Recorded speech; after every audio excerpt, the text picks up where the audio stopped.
আপনি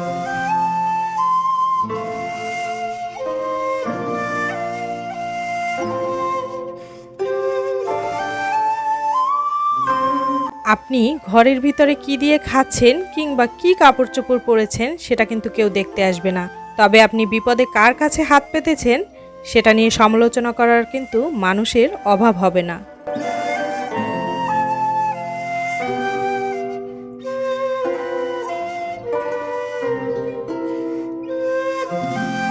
বাংলাদেশের কর্নারের একটা ছোট্ট নগরী থেকে আমি প্রতিনিয়ত সাংসারিক বাজেটের হিসাব করে ভিডিও শেয়ার করি, আর তারই ডাকে সাড়া দিয়ে আপনারা না জানি পৃথিবীর কোন কোন কর্নার থেকে আমাকে প্রতিনিয়ত ভালোবাসা দিয়ে যাচ্ছেন।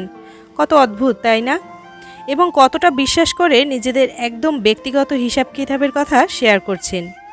এমনকি রাজস্থানের মতো সুদূর প্রবাস থেকেও কেউ আমাকে দেখছে, এটা ভাবতেও কিন্তু আমার অবাক লাগে।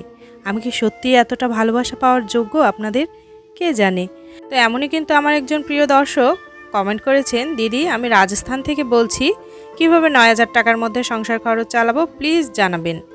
এছাড়াও আমার প্রিয় জেবা আপু তিনিও কিন্তু কমেন্ট করেছেন ২০,০০০ টাকার মধ্যে কিভাবে ৪ জনের সংসার চালাবো তার একটা বাজেট করে দিতে।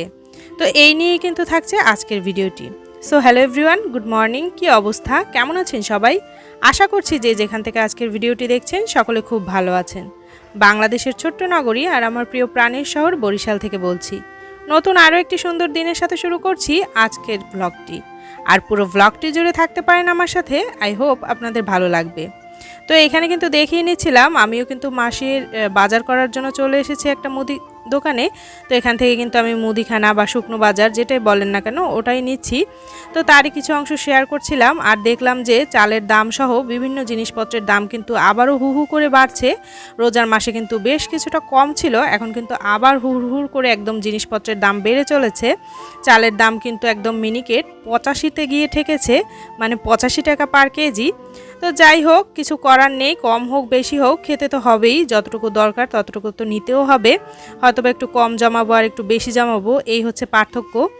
তো এখানে কিন্তু জেবা আপু আমাকে কমেন্ট করে জানিয়েছিলেন ২০,০০০ টাকায় কীভাবে সংসার খরচ চালানো যায়। তো আমি কিন্তু আপু আপনার কমেন্টের উত্তর দেওয়ার জন্য আজকের বাজেটটি করে নিচ্ছি।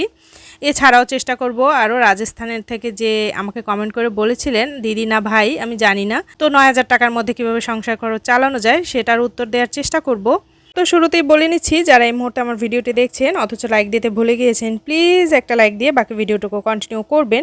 এছাড়াও যদি কেউ নতুন দর্শক হয়ে থাকেন, আমার চ্যানেলটি যদি ভালো লেগে থাকে আমার ভিডিও, এছাড়াও যদি আমার এই ধরনের ভিডিও সম্পর্কে আপনি ইন্টারেস্টেড থাকেন, তাহলে কিন্তু চ্যানেলটি সাবস্ক্রাইব করে আমার ছোট্ট পরিবারটির পাশে থেকে যেতে পারেন। আমি কিন্তু আমার চ্যানেলে এই ধরনের বাজেট ভিডিওই বেশি করে থাকি। তো আপনি যদি এই বিষয়ে ইন্টারেস্টেড হন তাহলে কিন্তু চ্যানেলটির পাশে থেকে যেতে পারেন। এছাড়াও কিন্তু আপনারা কমেন্ট সেকশনে জানাতে পারেন যে পরবর্তীতে আপনারা কোন ধরনের ভিডিও দেখতে চান, তাতে একটু ডিটেলসে জানাবেন আপনাদের সংসার খরচটা সেই সম্পর্কে, আর তাহলে কিন্তু আমার বাজেটটা করে দিতে খুব বেশি সুবিধা হবে।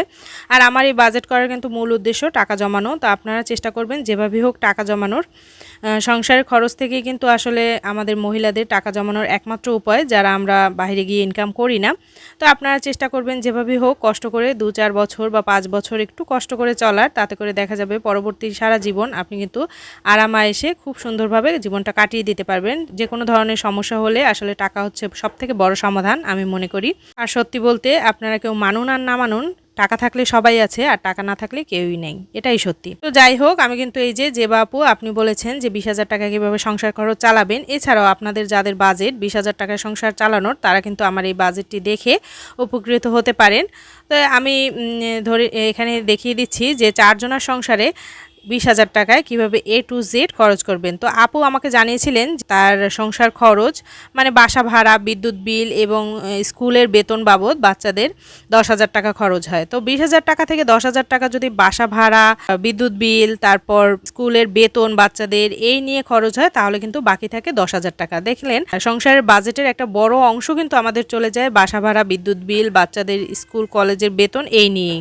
তো বাকি যে ১০,০০০ টাকা থাকে, এবার কিন্তু ওই টাকাটাকে টার্গেট করে আপনার জমানো বলেন বা ভবিষ্যতের চিন্তা বলেন, খাবার বলেন, সবকিছুই কিন্তু করতে হবে। তো এবার বলি এই বাকি 10,000 টাকায় কিভাবে আপনি সবকিছু সামলাবেন। আসলে যদি বুদ্ধি করে পরিশ্রম করে চিন্তা করেন তাহলে কিন্তু আপনি দেখবেন এই 10,000 টাকার মধ্যেই কিন্তু আপনি সবটা সামলাতে পারবেন স্মার্টলি। তো আমি আপনাকে এবার দেখাচ্ছি যে কিভাবে আপনি 10,000 টাকার মধ্যে বাকি সব কিছু সামলাবেন। তো এই 10,000 টাকার শুরুতেই যা করবেন, আপনি 10,000 টাকা থেকে 3,000 টাকা আগেই সরিয়ে রাখবেন। তো 3,000 টাকা আগে সরিয়ে রাখবেন, বাকি 3,000 টাকা আপনি মুদি বাজার বা শুকনো বাজার বাবদ খরচ করবেন এবং বাকি 3,000 টাকা আপনি খরচ করবেন মাছ, মাংস, তারপর সবজি এই সব নিয়ে।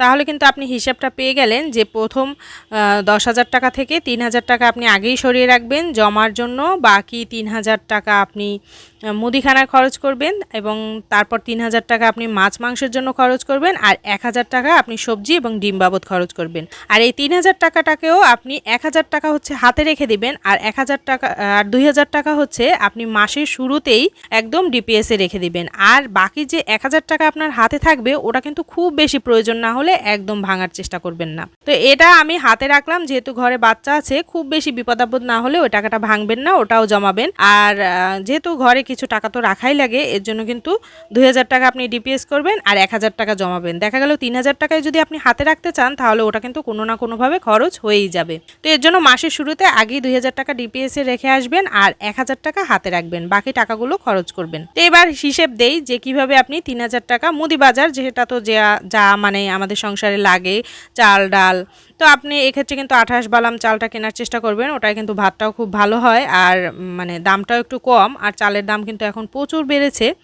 তো যাই হোক, কিছু করার নেই, আমাদের যেহেতু আমরা মাছে ভাতে বাঙালি, ভাত তো আমাদের খেতেই হবে। তবে অনেক কান্ট্রিতে কিন্তু, যেমন আমাদের পার্শ্ববর্তী কান্ট্রি ভারত, ওখানেও কিন্তু অনেকেই একবেলা ভাত খায়, একবেলা রুটি খায়। আমরা যদি ওরা অনুসরণ করতে পারতাম তাহলে খুব বেশি ভালো হতো। তো যেহেতু বাচ্চাদের সংসারে এমন তো চিন্তা আমরা করতেই পারি না, তো তারপরেও যতটা করা যায় আর কি। যাই হোক, আপনি আপনার যতটুকু চাল লাগে অতটুকু চাল কেনার পর বাকি টাকা দিয়ে কিন্তু অন্যান্য জিনিসগুলো তারপর কেনার চেষ্টা করবেন। তবে এক্ষেত্রে অবশ্যই আপনি পাইকারি বাজার করবেন। এছাড়াও কিন্তু আমার বাজার মানে মুদিখানার বাজার থেকে কিভাবে টাকা বাঁচাবেন এমন অনেক ভিডিও আমার চ্যানেলে আছে, আপনি কিন্তু আপু চাইলেই দেখে নিতে পারেন। আশা করছি ওগুলো আপনার মুদিখানার বাজার করতে খুব বেশি সুবিধা হবে ওগুলো দেখলে।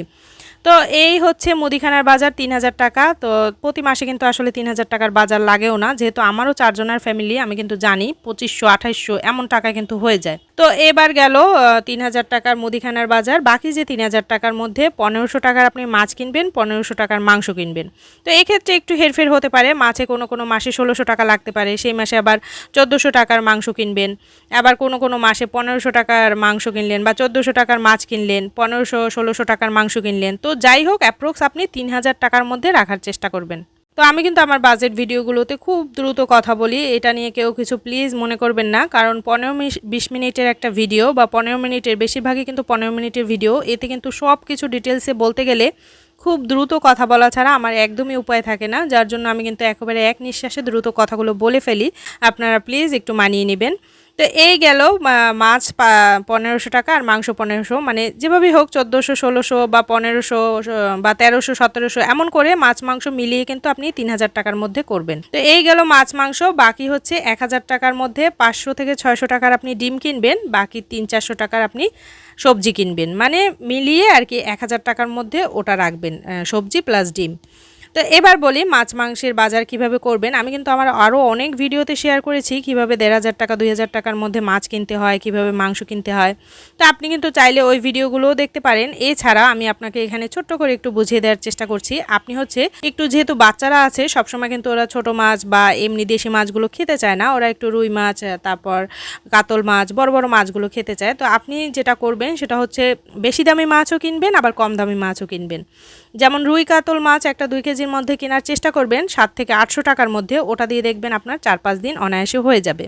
বাকি যে টাকাটা থাকে ওটা দিয়ে আবার একটু কম দামি মাছ কেনার চেষ্টা করবেন, যেটার দাম 150 টাকা 200 টাকা বা হাইয়েস্ট 300 টাকা। তো এই ক্ষেত্রে আপনি পাবদা মাছ, পোমা মাছ, তারপর তেলাপিয়া মাছ, তারপর পাঙাশ মাছ, এই ধরনের মাছগুলো কিন্তু দেখতে পারেন, বা শিং মাছ, যেটা কিন্তু বাচ্চাদের জন্য খুবই উপকারী। তো এই ধরনের কম দামি মাছ কেনার চেষ্টা করবেন, মানে বড় একটা মাছ কেনার পর এই ধরনের কম দামি মাছ কেনার চেষ্টা করবেন আবার বাকি টাকার।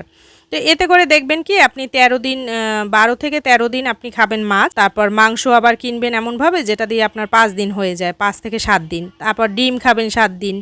তারপর বাকি দিনগুলো আপনি সবজি দিয়ে চালানোর চেষ্টা করবেন। তো এভাবে করে যদি আপনি করেন তাহলে দেখবেন কি ওই মাছ মাংস কিনলে যেটা হয় ওটা দিয়েই কিন্তু আপনি দেখা যায় 25 দিন বা 27 দিন আপনার হয়ে যায়। বাকি 2-3 দিন আপনি সবজি দিয়ে খেলেন বা নিরামিষ খেলেন। তো আপনি মাছ মাংস সবসময় চেষ্টা করবেন একসাথে কেনার। তো আমি কিন্তু আমার প্রতিটা ভ্লগেই বলি মাছ মাংস সবসময় মাসের শুরুতে একসাথে কিনবেন, এতে করে কিন্তু আপনাদের হিসেবটা খুব সহজ হবে। না হলে কিন্তু দেখা গেল এক সপ্তাহের মাছ কিনলাম, আবার এক সপ্তাহের মাংস কিনলাম, পরের সপ্তাহে গিয়ে আবার বাজার করলাম, ওতে করে কিন্তু আসলে খুব বেশি টাকা দিয়ে মানে টাকা সাশ্রয় করা যায় না। তো এই হচ্ছে মাছের বাজার। আর মাংসের বাজারে যেটা করবেন, মাংসের বাজারে আপনি ধরেন আপনার পরিবারের পছন্দ মতো মাংস কিনলেন, সেটা গরুর মাংস হতে পারে, খাসির মাংস হতে পারে, দেশি মুরগির মাংস হতে পারে, হাঁসের মাংস হতে পারে। তো এটা কিনবেন 700 থেকে 800 টাকার মধ্যে। তারপর বাকি যে টাকাটা থাকে ওটা দিয়ে চেষ্টা করবেন কিছুটা ব্রয়লার মুরগি কেনার, যেহেতু ব্রয়লার মুরগি বা সোনালী মুরগির দাম একটু কম। তো ওগুলো কিনে ছোট ছোট পিস করে যদি মানে কয়েকটা দিন চালানো যায় তাহলে কিন্তু অনেকটা সাশ্রয় করা যায়। তো এই হচ্ছে মাংসের বাজার। আর ডিম 500 থেকে 600 টাকার মধ্যে 50 থেকে 60টা ডিম কেনার চেষ্টা করবেন। তো এতে করে দেখা যাবে ওই ডিম দিয়েও কিন্তু আপনি 5-7 দিন অনায়াসে খেতে পারবেন। বাকি দিনগুলো আপনি সবজি দিয়ে চালিয়ে নিলেন।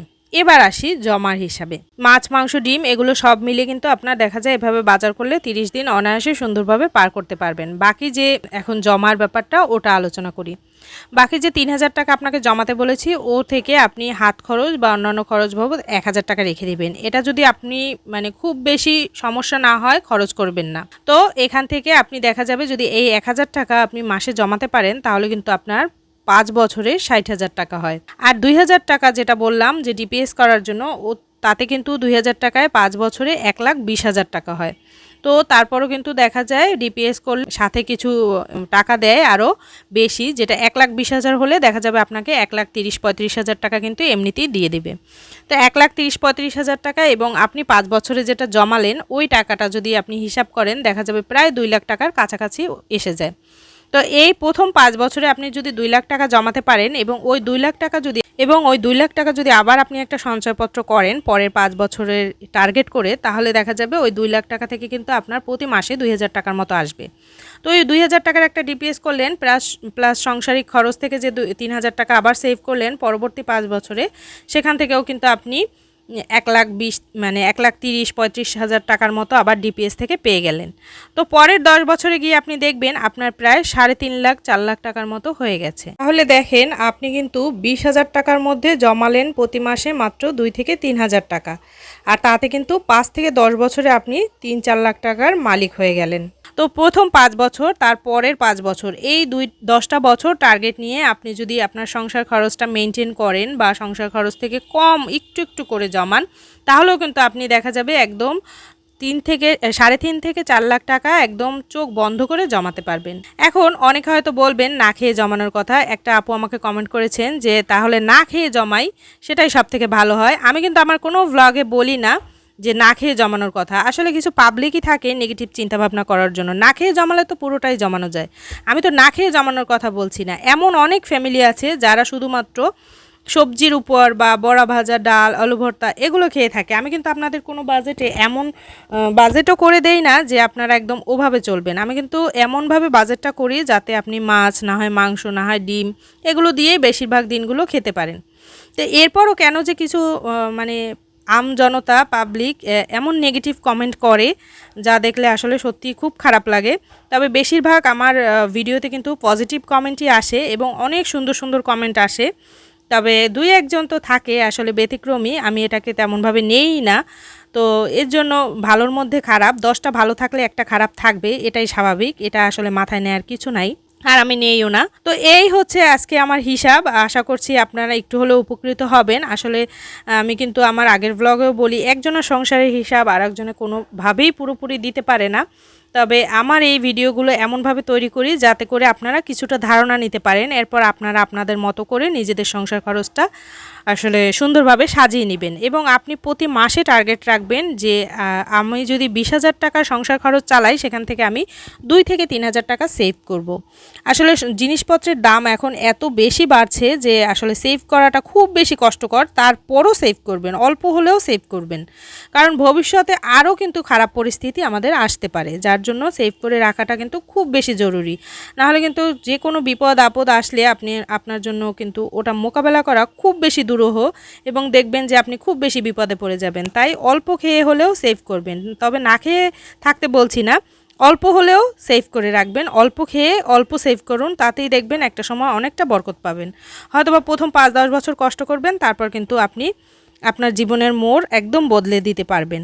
আজকের ভিডিওটি কিন্তু একটা কমেন্টের উত্তর দিতে গিয়ে এতটা বড় হয়ে গিয়েছে যে রাজস্থানের কমেন্টের উত্তরটা কিন্তু দিতে পারিনি। এর জন্য জানাচ্ছি আন্তরিকভাবে দুঃখিত। আমি পরের ভিডিওতে কিন্তু অবশ্যই রাজস্থানের দিদিভাইয়ের কমেন্টের উত্তর দেওয়ার চেষ্টা করব। তো এই ছিল আজকের ভিডিও। আজকের ভিডিওটি এখান থেকেই শেষ করব। দেখা হচ্ছে নেক্সট কোনো ভ্লগে। কোনো রকম ভুল ভ্রান্তি হয়ে থাকলে প্লিজ ক্ষমা সুন্দর দৃষ্টিতে দেখবেন। আর আপনারা অবশ্যই জানাতে ভুলবেন না আপনারা এরপর কোন ভিডিও দেখতে চান। তো দেখা হচ্ছে নেক্সট কোনো ভ্লগে। সে পর্যন্ত সবাই সুস্থ থাকুন, ভালো থাকুন। ফিরে আসছি আরও কোনো সাংসারিক টিপস নিয়ে, আরও একটি ভ্লগ নিয়ে, আরও একটি বাজেটের ভ্লগ নিয়ে। তো এই ছিল আজকের ভিডিওটি।